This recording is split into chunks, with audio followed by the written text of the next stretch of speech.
Bonsoir à tous et bienvenue dans Voix de la pensée. Ce soir, nous avons le plaisir d'accueillir deux figures emblématiques de la littérature et de la pensée algérienne. D'un côté, le poète et romancier Malek Eldad, dont les écrits ont su capturer l'essence de l'identité algérienne. De l'autre, Djamel Hamarani, un intellectuel et essayiste dont les réflexions sur la société contemporaine nous interpellent. Messieurs, merci d'être avec nous. Merci Kateb, c'est un honneur d'être ici. Merci à vous, Kateb, et bonsoir à tous. Commençons par vous, Malek. Votre poésie est souvent marquée par un profond sentiment de nostalgie et d'amour pour notre pays. Comment voyez-vous l'impact de l'Algérie sur votre œuvre? L'Algérie est à la fois ma muse et ma souffrance. Chaque mot que j'écris est imprégné de son histoire, de ses luttes et de sa beauté.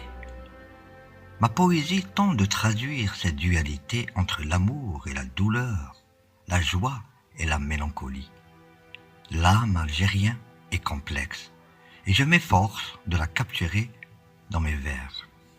Djamel, vous êtes reconnu pour vos analyses sociopolitiques. Dans quelle mesure pensez-vous que la littérature, comme celle de Malek, peut influencer le changement social? La littérature a le pouvoir de transcender les barrières. Elle éveille les consciences, stimule la réflexion critique et peut même inspirer des mouvements sociaux. Les mots de Malek par exemple, peuvent toucher le cœur des gens et les inciter à réfléchir sur leur identité. La littérature ne doit jamais être sous-estimée dans son rôle de catalyseur de changement. Une belle façon de voir les choses. Malek, vous avez souvent évoqué le langage comme un outil puissant. Pensez-vous qu'il puisse aussi être un moyen de résistance? Absolument. Le langage est une arme. Dans un monde où nous sommes souvent réduits au silence, les mots deviennent notre voix et nous permettent de revendiquer notre place, de défendre nos droits et de transmettre notre héritage. En tant qu'Algériens, nous avons une histoire riche que nous devons raconter.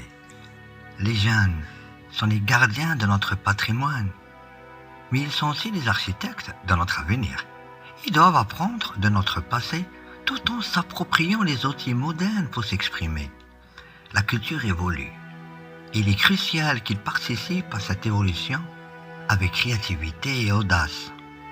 Lorsque l'on se tourne vers notre histoire, on découvre les racines de notre identité. Chaque génération a le devoir de réinterpréter cette histoire, de la rendre vivante et pertinente, car c'est dans cette quête que réside notre force collective. Pour conclure, un dernier mot de chacun sur l'avenir de la littérature en Algérie. Je suis optimiste. La richesse de notre histoire et la passion de notre peuple continueront d'inspirer de nouvelles voix. Je partage cet optimisme. La littérature algérienne a un rôle essentiel à jouer dans le dialogue interculturel et la réflexion sur notre société. C'est un patrimoine vivant. Merci, Malek et Djamel, pour cette discussion enrichissante. Vos perspectives éclairent notre chemin. Merci à vous, chers auditeurs, de nous avoir rejoints ce soir. À bientôt pour un nouvel épisode de Voix de la pensée.